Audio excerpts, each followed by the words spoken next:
Good evening and welcome inside the asylum. And welcome to one of the first of nights for some very new K nights. One of which is Dr. Willenbrand. Willenbrand is just now waking for the first time when she has had a day to, well, day, a night really, to adjust to the fact that she is now something in a very, very different situation. It's the first time she's awakened in this state. She did take some notes last night. She will get up and she will continue to make notes. It is doctor's notes. It is observations she has made of herself. She gets up, she writes down certain things. She goes on a weight, weighs herself, notes down her weight. And she goes to the bathroom. What you have noticed is that because this is my house rules and fuck World of Darkness, this is how I like to run Vampire. What you have noticed is that everything about you has been perfected. So if you look down at your body, your weight stays the same. It's no different. You are. How old is your character, roughly? I think she's 27. Yeah, you probably, your body seems to be in peak shape. I mean, it is anyway. But you notice some. You look a little bit younger when you look down at yourself. Your skin looks clear, no marks, no pimples, no blemishes. Your breasts are higher and slightly fuller than they were. Your skin feels cold, but there's a sort of healthy hue to it. Hmm. You feel good. Yeah. Perfected. A perfect version of yourself. And probably the thing that feels the most that whether or not she thinks about it yet is a question that she probably doesn't think about. But what is fills the most in her doctor's notes. She is currently just they're outside on the table, but currently she's taking a bath. But what she begins to think about when under the shower, washes her hair, is her changed mental state. This is something that is alarming her. She is quite quite unsure of what this means, but she has noticed a change in mental state. The entirety of last night was fast. A lot of things were happening. A lot of information was passed. She gauged and confirmed a lot of it. So, in that sense, it's not hard, but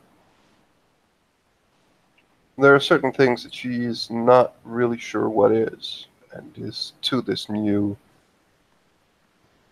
well, not life, because she has noticed that she is definitely not alive anymore.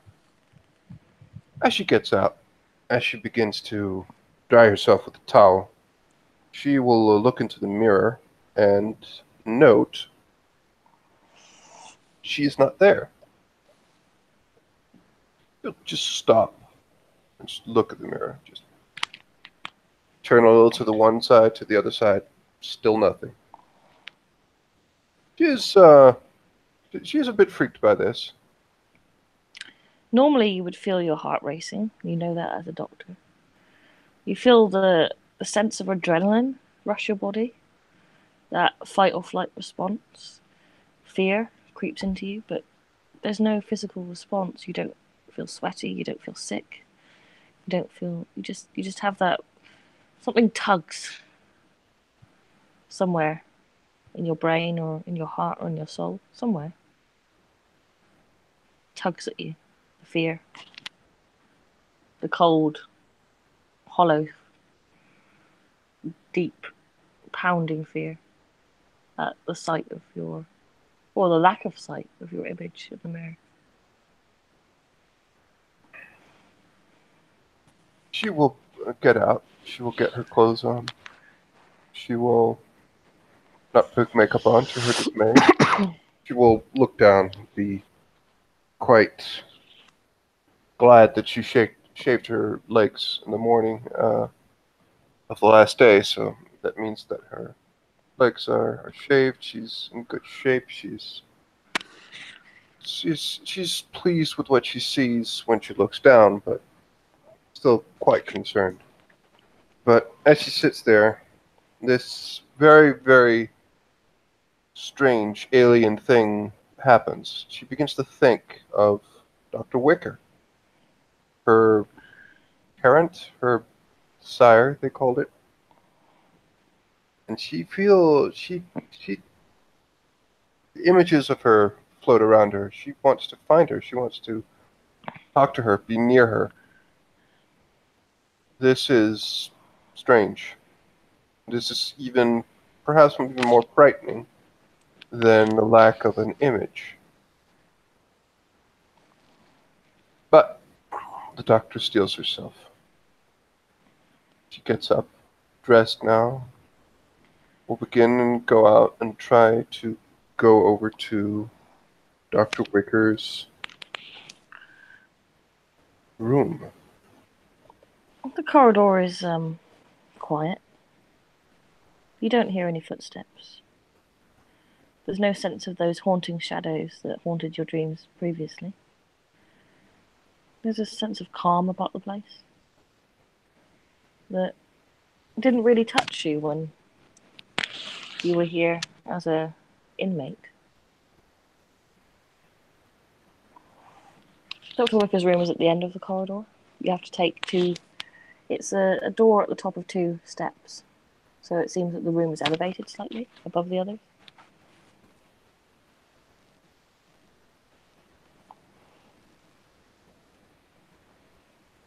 Yeah, she will knock on the door. You hear music coming from inside. It's sort of classical music. And after a few seconds after your knock, you hear, "Come in." And Milbrand will open the door. She has a neutral expression as she enters and closes the door behind her. But as soon as you see the good doctor, the other doctor, You don't see her as you enter the room. You enter into this. It's a very, very large space. It's almost like a separate apartment.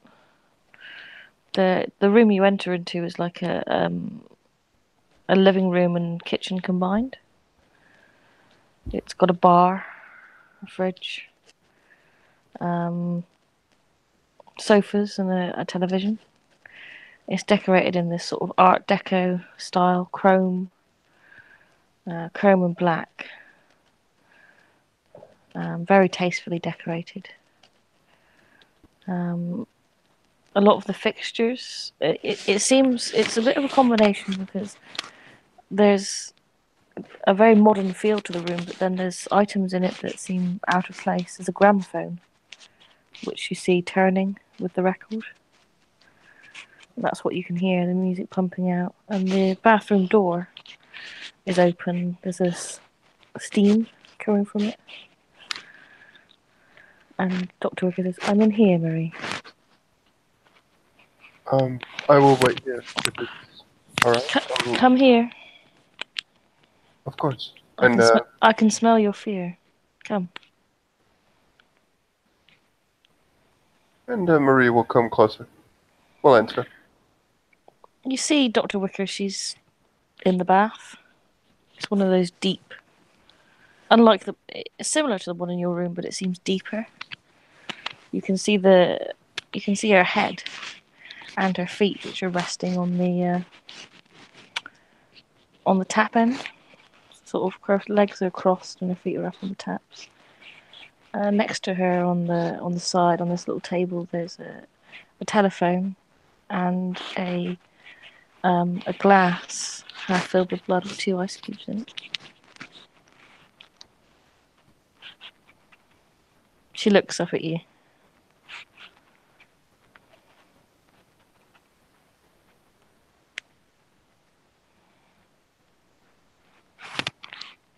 Are you alright?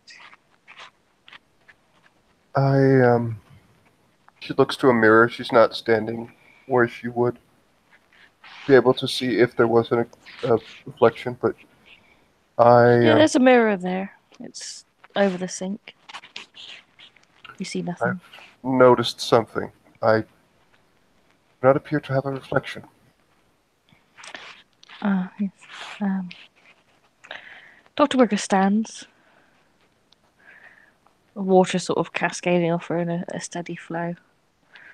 You notice that there's, in the sort of absolute perfection that is her frame, her skin's very porcelain-like, which seems a little bit unusual. It's like almost as if she's not seen the sun in a long time. Someone that's been sheltered. It contrasts against her very dark hair. She takes a step out of the bath.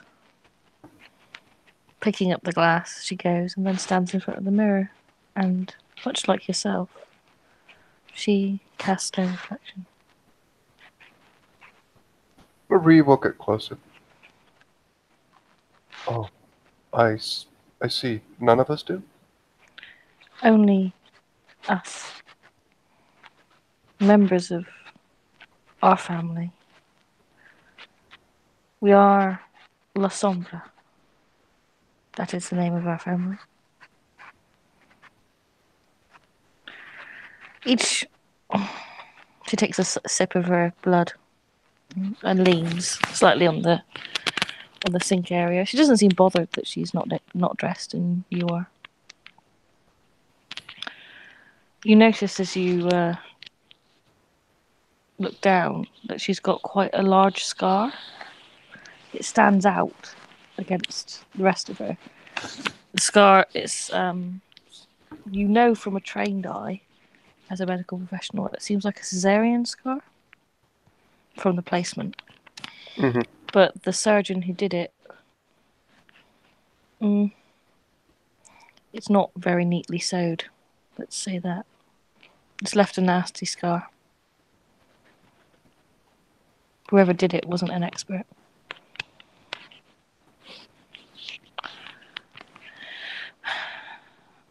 Each Cainite, each vampire that walks the earth, we have our gifts and we have our curses.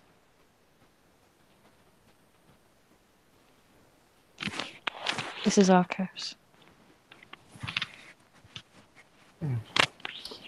There is no reflection, no mirror, no image that will reflect your face. It's quite a difficult thing for women, as we need to make sure that our appearance is perfected. I've found ways around it over the years. I'm sure I could teach you a few things. Just out of character, there's a lot of clacking and chicking. I don't know what it is, but there's a lot of it. Just FYI. And she just, Is that better? yeah, that is better. Yeah.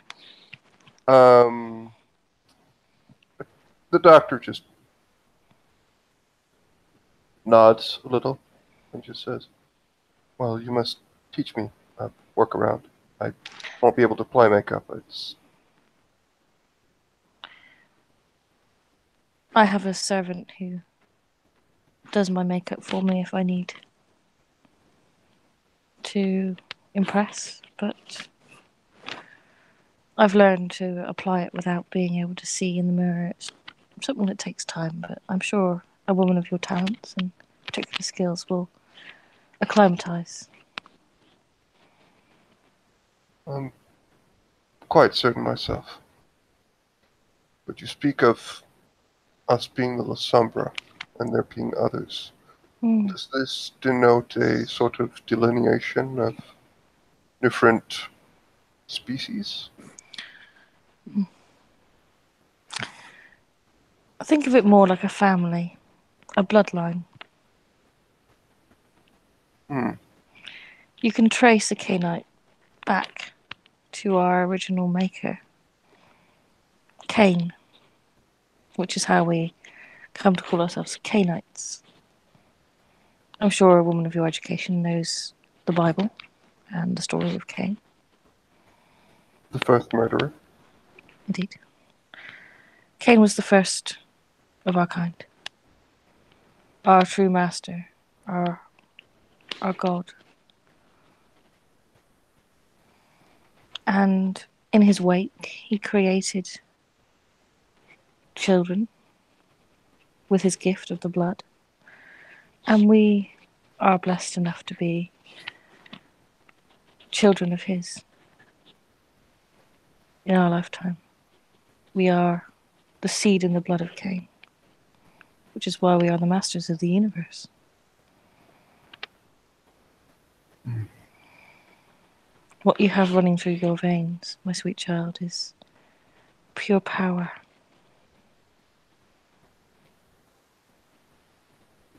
My body does seem to agree with it.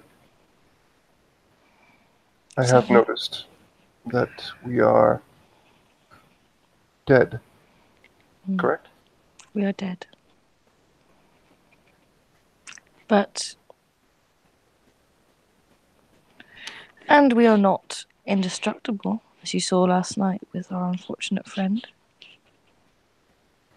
You can be killed if you're not careful. Fire, enough damage, beheading.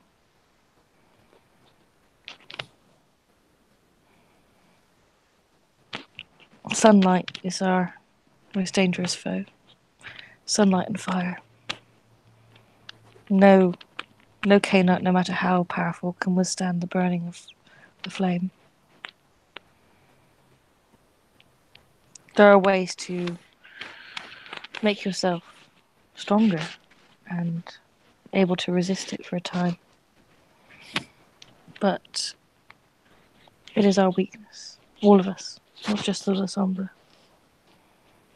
If you are to survive in these nights, you must be careful. I have been careful. I know. That's why I chose you. She reaches for a silk dressing gown. She puts around herself. You must be hungry. Come, I'll fetch you a fresh drink. Thank you. She walks through and into the main area. There's a door off to the side, which you assume logically must be the bedroom. She goes to the fridge.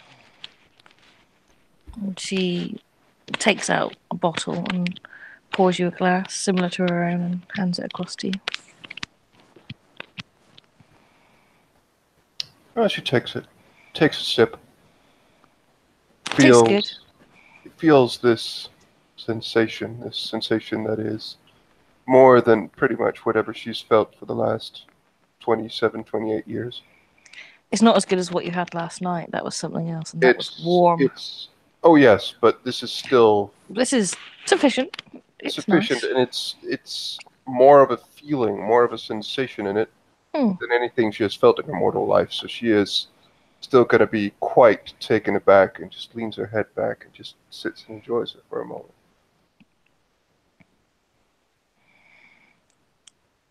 Why did you choose me? Choose me because of my mental state. You remind me a little of myself. Maybe that's what it is. The woman that I once was. A long time ago. She sits down on the sofa and indicates for you to sit. Oh, she will. puts the glass down. She just looks and just gets closer to her and just says, "We're both physicians, I'm assuming." Oh, no. I had the ambition when I was human to be a physician, a healer.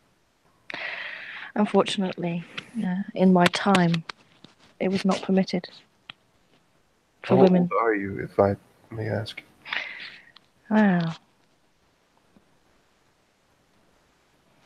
Isn't it impolite to ask a lady her age? I know, but She smirks teasingly. I'm guessing that whatever the answer is, my response would be you look very, very, very good for your age. I was born in the year 1864. I was reborn into this life in the year 1904.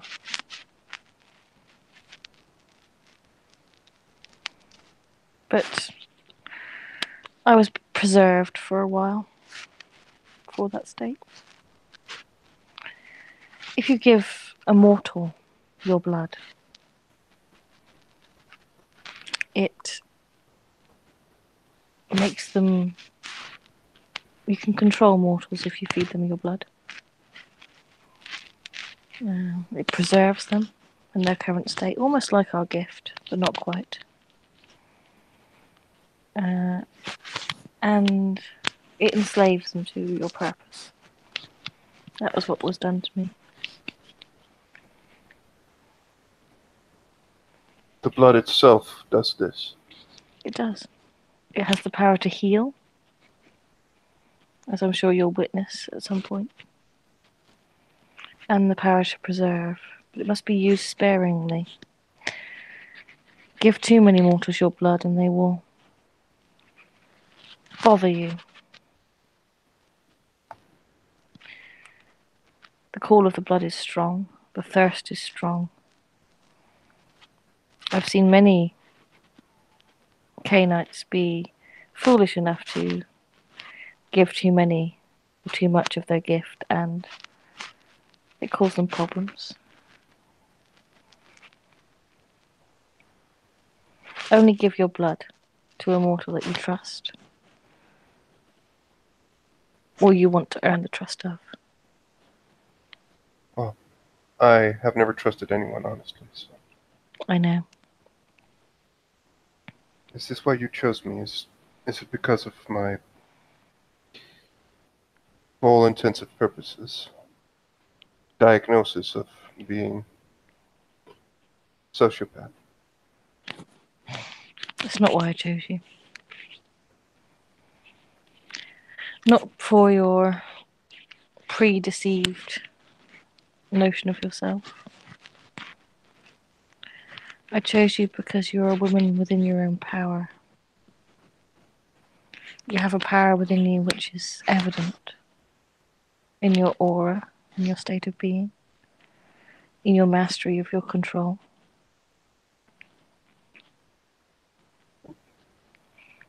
You walk Marie just looks very confused as she says, "Thank you," because she feels this weird thing where she just feels that felt good that she was being praised, but she seems Oh almost yeah, getting confused. praise from your sires, like yay! Yeah, but that seems almost confuse her. Like she has no idea what to do with that. That's like what? When you killed your husband, it felt good, did it not? He was about to make our divorce very public. It couldn't help but be anything but public, given his status as a high roller and me as one of the youngest neurosurgeons in the country to ever gain the position I got. So, our divorce would be an embarrassment. That's not what I asked. I asked you, did it feel good to kill him?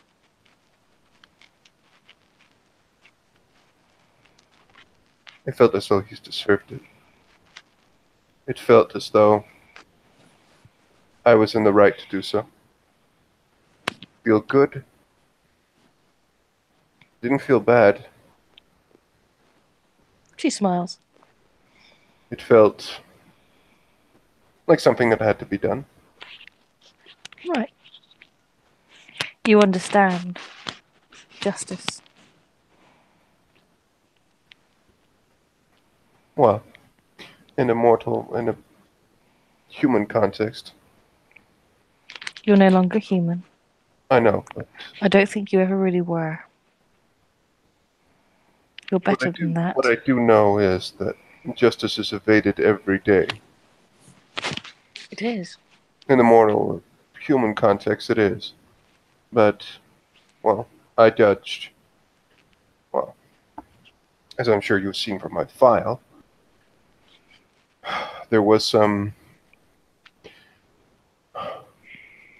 someone after discovering this, and the recommendation was for me to be moved here due to my mental state.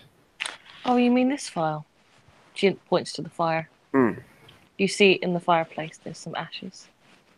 Well, I doubt that would be all of it, but there were some Don't you people, worry. well, there were some people who got curious whether or not I would have the same, perhaps, stain for some of my patients. Although I have a perfect record in surgery, no one has died under the knife. Some were suspicious that some people afterwards who died of something that could be considered poisoning. Think You about me. will find that when we leave this place, you'll be able to continue to practice medicine in any way you see fit. But how? I'm disbarred.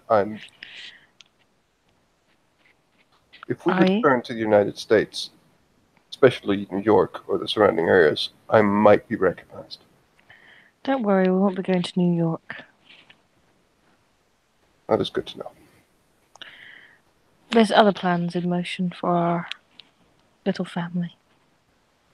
But wherever may roam, you need not need to worry about your future as a medical professional. Myself and the professor have that in hand. Good. You will have met the professor at during your initial once, very briefly, when you first came to the place. He would have overviewed your medical notes and had a very brief conversation with you. He's an older man, probably in his 60s. Very abrupt. I doubt very much she would have liked him or actually, knowing Marie, probably she would have liked him, in fact. He's abrupt, clinical, no pleasantries. She could have, at the very least, respected that, but I'm sure she has a good impression of it. He had the grandeur, I mean, from the very brief time that you spent with him, he had the grandeur of a man that knew exactly what he was doing. Then she would very much like him.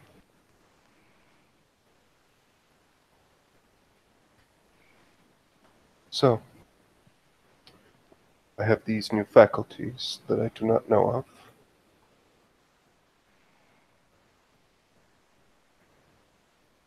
Is there anything else I should know? Of course, you're a powerful being now, and you may use your power as you see fit. But I would warn you against revealing too much. There are those that hunt us, mortals that know what we are and make it their right and their duty in life to track us down and kill every last one of us, extinguish our life from the world. If you're not careful about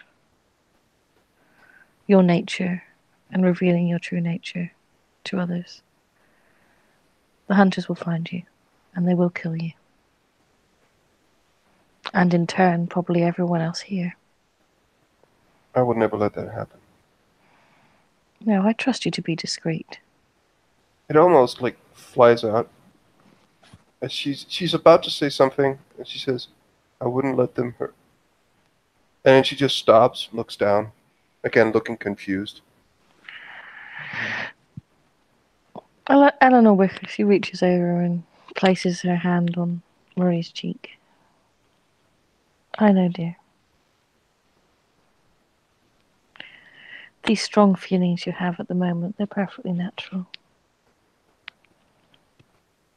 It's a bond that exists between sire and child that is important in the early stages of development, so that the maker may teach and control their progeny. But I have no aims or plans to control you for all of your life. Once your lessons are complete, you may be free to do as you see fit. Marie will just turn her head and just look at her and just, I, oh, it's been not been that long, but if I did so yesterday, I'm sorry, but thank you. Thank you for choosing me.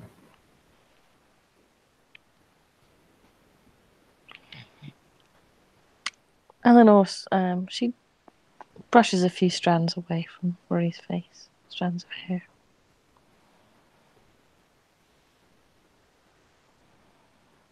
Thank you for making me very proud. Your brother, on the other hand, I think we may have a bit more of a handful. Well, if he is a serial killer, I suppose. Well, was he sloppy? Do we know how long his killings went on for? Sloppy, no. Disconnected, yes. Arrogant, perhaps, but that's the curse of man.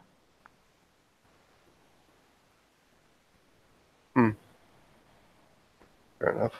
So we keep an eye on him? Keep an eye on him. Make sure that he doesn't act too recklessly and draw attention to himself. And if he does? He's enjoying his new power. If he does. If he does, bring him to me. I'm sure I can. While we're here on the asylum, we're perfectly safe. The governess has an inconceivable amount of control. There's not a breath or whisper that happens in this place that she doesn't know about. I'm assuming this is due to some of her faculties being considerable. Well, you consider me a relic. I'd advise never asking her how old she is. I wouldn't dream of it. She doesn't like to discuss it. But as a vampire, as a canine ages, the more powerful we become. You have gifts I'm sure you haven't had time to use yet. But you'll find these gifts come naturally to you.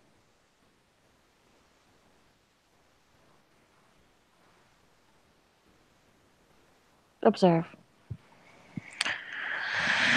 Marie stands. She downs the rest of the blood in her drink. And she stands up. Now, do not be alarmed. This ability that we have is alarming, frightening. But the quest to master it is the art of control, which I feel you have in spades. She stands in the center of the room and she just closes her eyes. And as she does so, you see the shadows start creeping towards her. The room becomes darker and darker. And then you see these wisps, these tentacles, extend from her back like a giant or great octopus or a hydra. These sentient arms that whip and lick around her body, her frame. One of them extends towards you, stopping about 3 or 4 inches from your body and swaying like the head of a snake.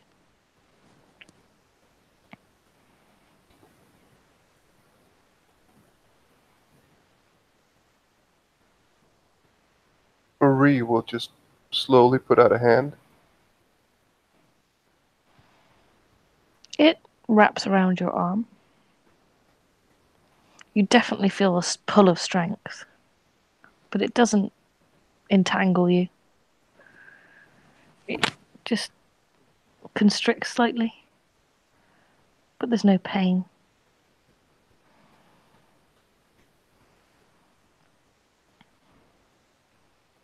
It's black as pitch, inky black, this otherworldly arm or extension.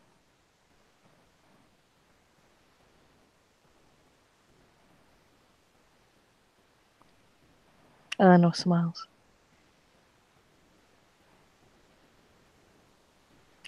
You'll be able to do this in time. If you practice, you must start by focusing on the shadows, bringing the shadows closer to you. This power that is a gift of our bloodline and our bloodline alone. It's all about control.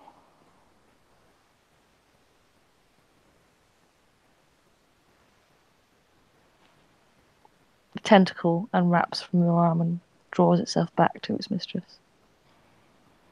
And then you see the shadows start to melt behind her, and slowly they creep and flop and slide along the floor and return to just being shadows on the wall. Marie has moved very little. She's just sit there with eyes wide open and just taking in all of this. And as they return, she just looks at her and just goes, "That is quite breathtaking." Well, that's probably the wrong word since we don't breathe anymore, I suppose. But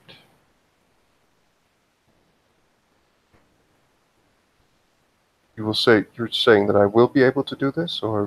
You will. It'll take practice. Start with focusing on the shadows around you.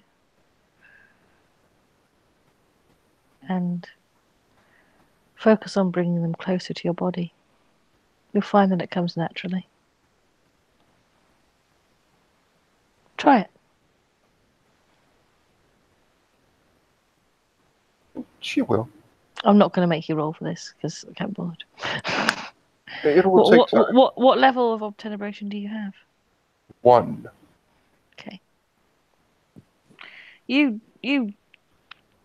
when you sort of focus your attention, you do see. If you focus your attention on the shadow in the room, you see it start to move. There will be a almost immediate, as she begins to see that, she will just like almost start laughing. Has a very wide smile on her face. As you break concentration, it stops. Eleanor smiles. Concentration, focus, control. I see. She focuses again.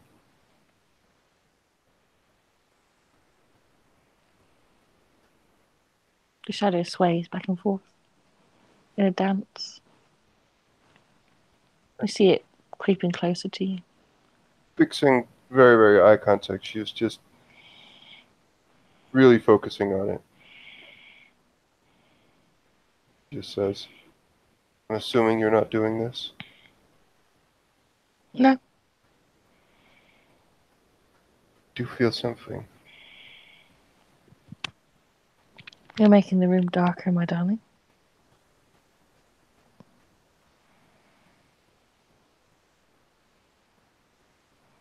You get a sense that the light is dimmed quite a bit. She will continue. As you continue, you're able to use the level 1 shadow play ability. At some point, she will just let it go and let the things return to their form, and she will just drink the blood from her glass. She will just have a genuine smile on her face. Turn to her sire and just say, "What are there other abilities, other applications?" You feel stronger, don't you?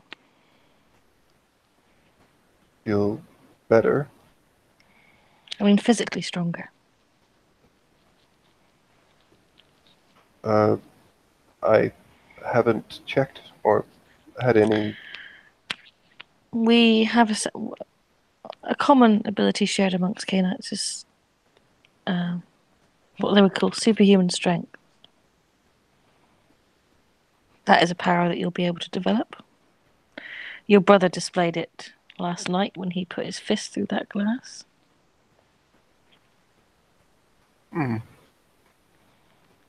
What level of strength? I'll let you experiment with that for yourself. Understood. One of the great joys of becoming reborn, of your rebirth, is it's discovering all the new toys you have to play with.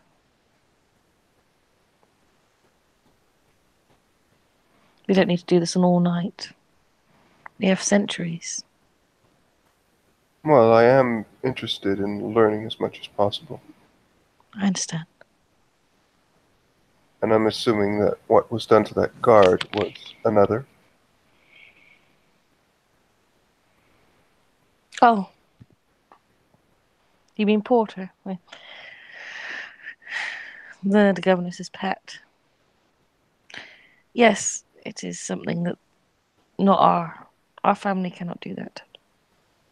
It is a power of a clan known as the Samisi.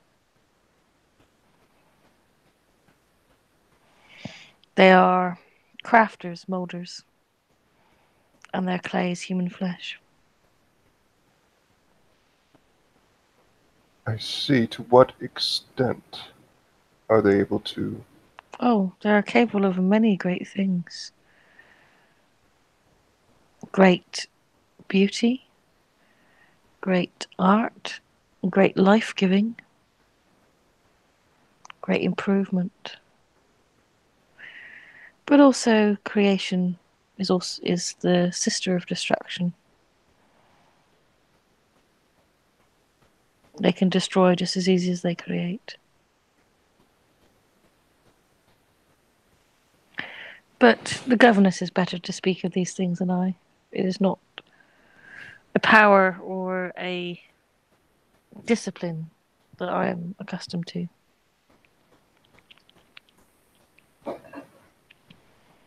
I believe that as a medical professional, it would have certain applications and be quite an interesting tool. Don't run before you can walk, little pet. Of course. Of course.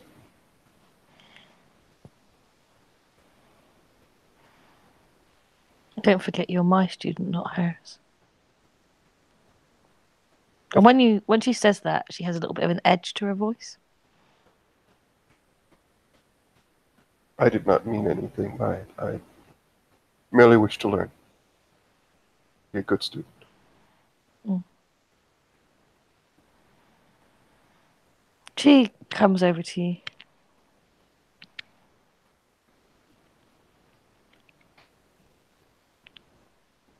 Gets close enough, but there's very little space.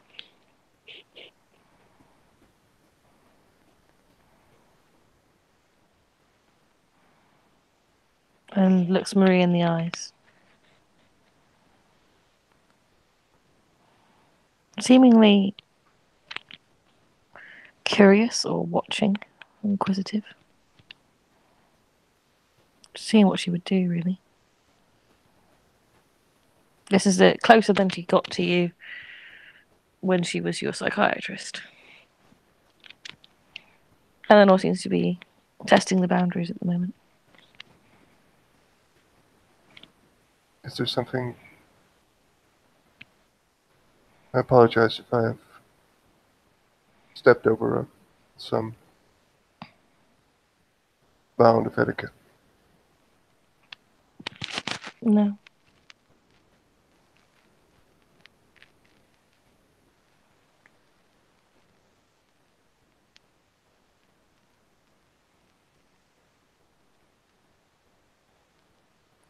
She smiles slightly. You see her lips wrinkle. Well. And she takes a few steps back and goes back to sitting on the sofa. I don't mind us. Please, you can... Do you wish for me to come closer? Her smile broadens. What is it you want?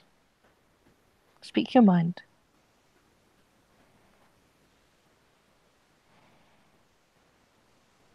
Learn. Survive. Become stronger. And... well...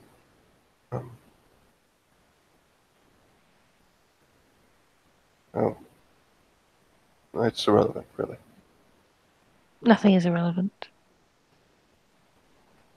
I feel the blood is affecting me.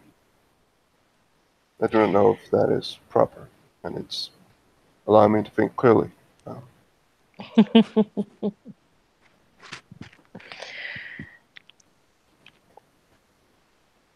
In this life, consider yourself reborn.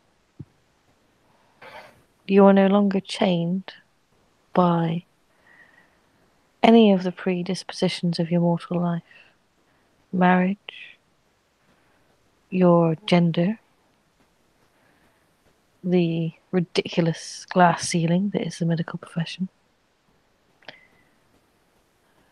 All these things are illusions, irrelevancies. It's almost as though the good milliner... Wicker just punctures or breaks something. Not necessarily as in breaks it and breaks something in her mind, but it's almost as if there is a barrier or something that just gets opened a little. Just something is just poked at.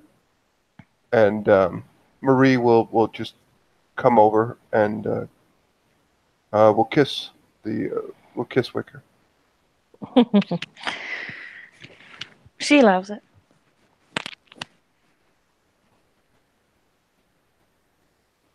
Yeah. She returns the kiss, and when she finally breaks it, she returns it quite passionately, in fact.